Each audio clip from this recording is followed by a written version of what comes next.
Hello everyone. I know you must have come across this diagram so often. You are correct. This is a diagram of human digestive system. As you all know that in the digestive system, food is broken down into simpler form and absorbed. The waste material is thrown out. So, this process of breaking down of complex food material into simpler form is called digestion. Today, we are going to start with nutrition in human beings, and in human beings, nutrition is carried out by the digestive system.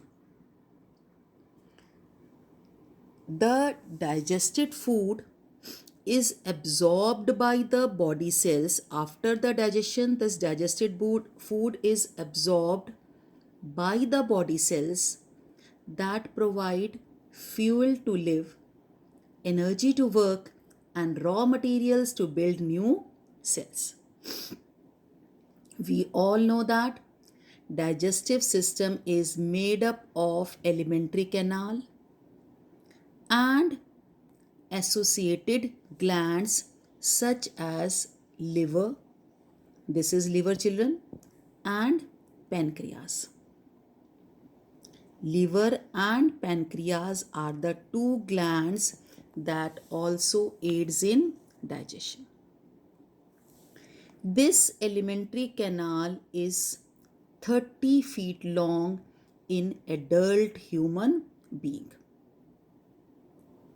The main organs of the digestive system are mouth, esophagus, now here stomach, then comes small intestine, large intestine, and anus.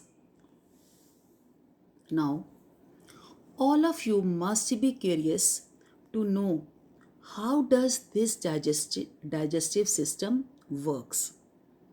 So children, let us start with the mouth.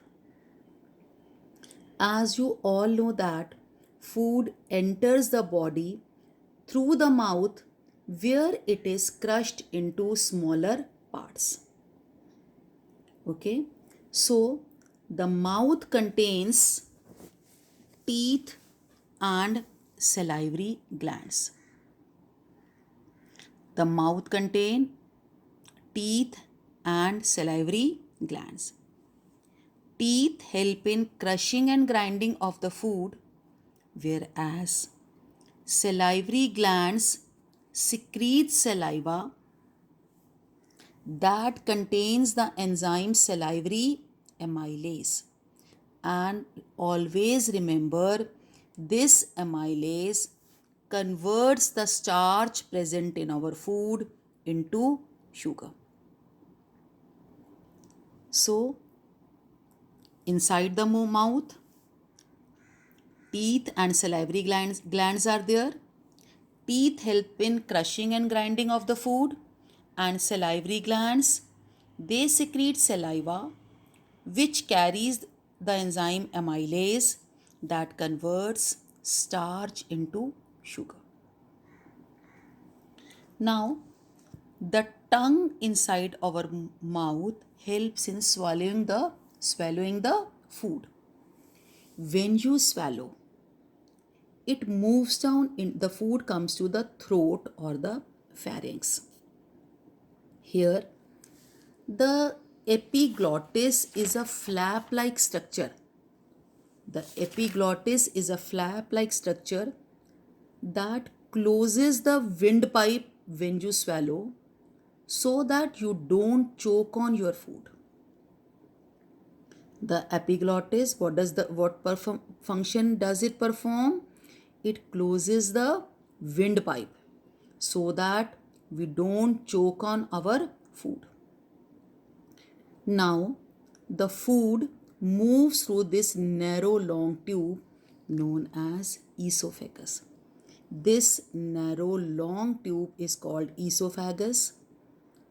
Children, I want to inform you here that the lining of the food canal has muscles that regularly contract and expand like this.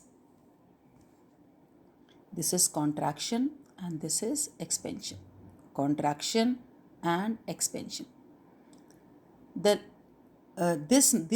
muscles present in the lining of the food canal continuously expands and contracts in order to push food forward to the stomach. The lining of this esophagus has muscles that rhythmically contracts and expands so that food comes to the stomach, and this regular and rhythmic contraction and expansion is called peristalsis. What is this known as? Peristalsis.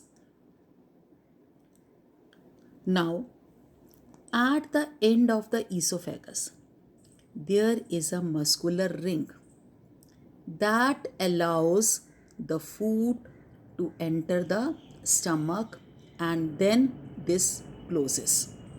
Okay? This is the stomach. The muscular wall of the stomach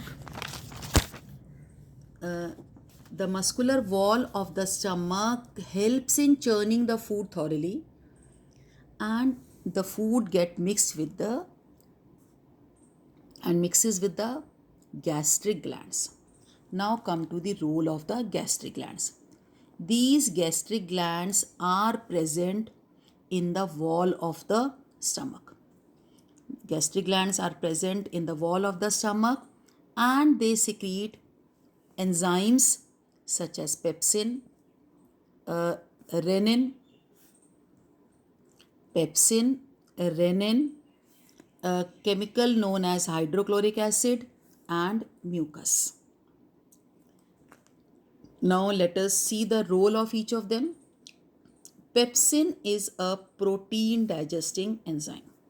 It digests the proteins and converts the protein present in our food into peptones and proteoses. Always remember, protein is converted into peptones and proteoses by the enzyme pepsin.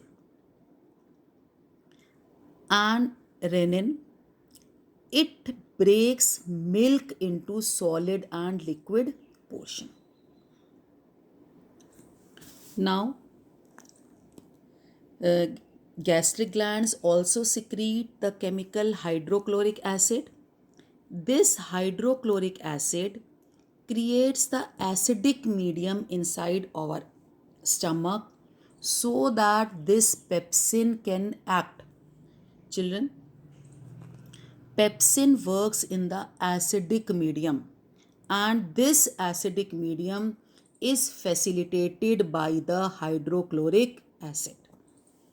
Apart from that, hydrochloric acid kills germs that may have entered along with our food. Okay? Now mucus. Mucus protects the inner lining of the stomach from the action of the acid. So once again we'll go through. Wall of the stomach contains the gastric glands. Gastric gland secretes enzymes pepsin and renin. These pepsin and renin are the enzymes. Pepsin is a protein digesting enzyme, and renin converts milk into solid and liquid portion. Hydrochloric acid creates the acidic medium so that enzyme pepsin can act, and mucus protects our inner lining of the stomach. So this process continues till the food is converted into a thick liquid. and that this thick liquid is known as chyme. This process in the stomach, the breaking down in the stomach continues till the food is converted into thick liquid called chyme. The acidic food now enters to the another part of the alimentary canal, that is small intestine. This is our small intestine. From the stomach, this acidic food is comes to the small intestine. Let us see the role of the small intestine.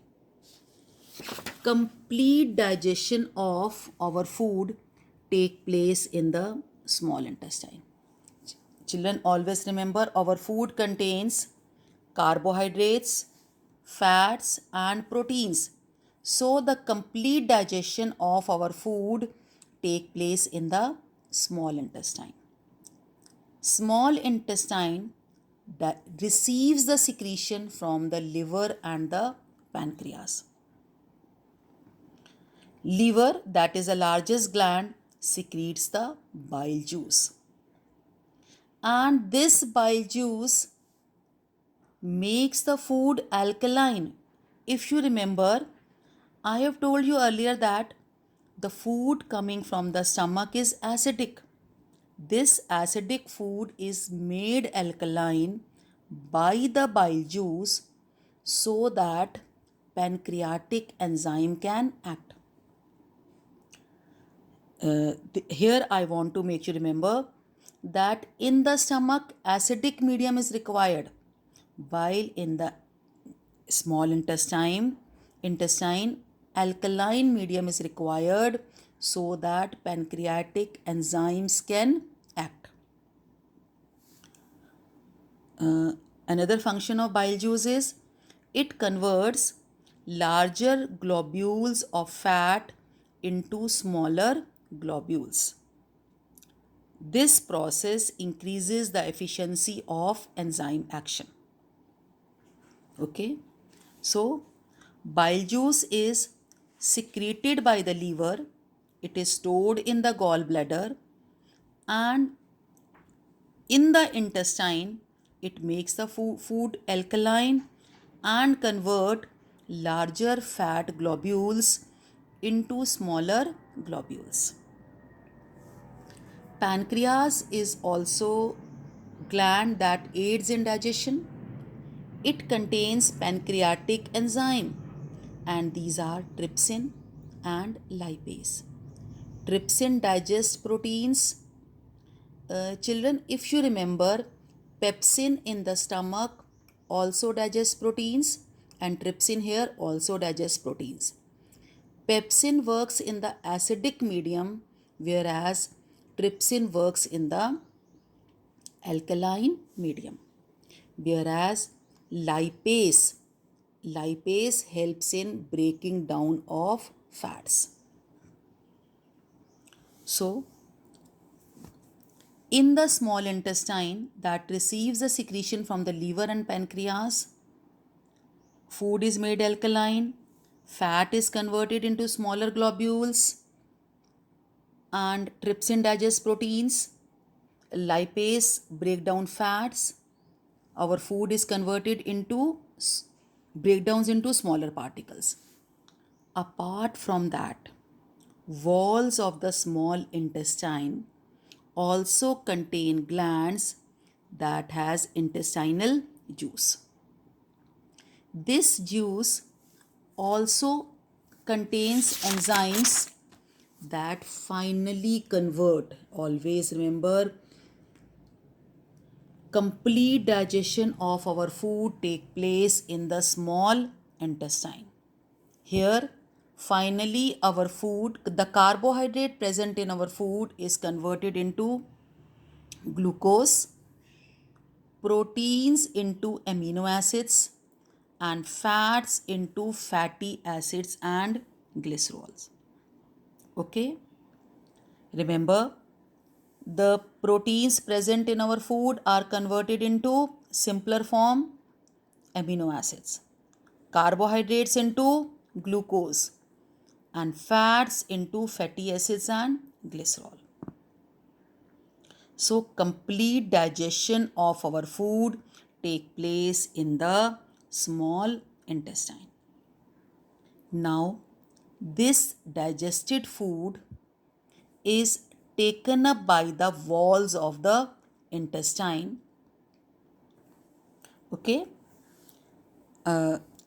children, the wall of the intestine, the inner lining of the intestine has finger like projections, and these finger like projections are known as villi. The inner lining of the small intestine has finger like projections called villi. What are they known as? Villi. That increases the surface area so that more absorption can take place. Is it clear to everyone?